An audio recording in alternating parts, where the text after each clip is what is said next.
చెప్పేవాడు ఎంత గొప్పవాడైనా సరే వినేవాళ్ళని బట్టే ఉంటుంది అది దాని ప్రయోజనం.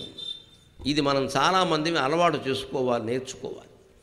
కార్యగతుల తెరగు కలరూపు దెల్పగా అధికమతుల వారలాధరింత్రు అల్పకార్య బుద్ధులు అగువారలది విని అల్పకార్య బుద్ధులు అగువారకదియును విషమవోలే విరస కారణంబు విషమవోలే అల్పబుద్ధిక అల్పకార్య బుద్ధులగువారి కది ఎల్ల విరస కారణంబు విషమవోలే.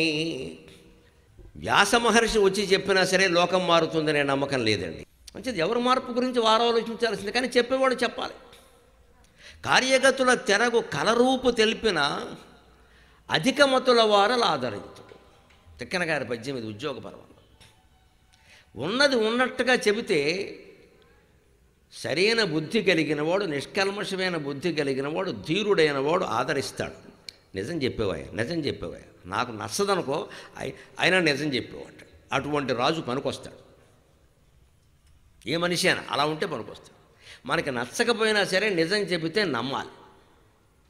సరే, ఇప్పుడు మేము చేయడం కష్టం అనుకోండి ఇప్పట్లో ఇది, కానీ మీ మాట బాగుందని చెప్పాలి.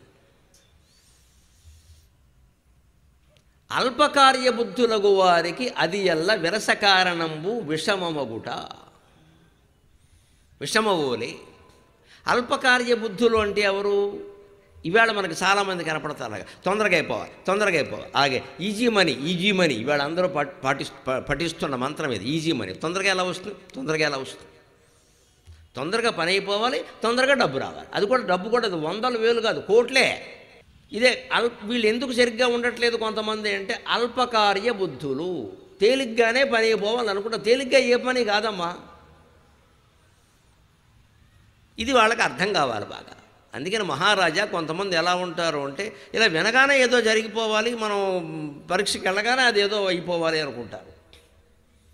ఈ ధోరణి నుంచే మనం పిల్లల్ని బయటపడేయాల్సిన అవసరం ఉంది. అలా కాదు అబ్బాయి, నువ్వు విదురుడు కథ విను, దుర్యోధనుడు విను, ఈ ప్రవచనం విను, తెలుస్తుంది ఎంత కష్టపడితే జీవితం మారుతుందో.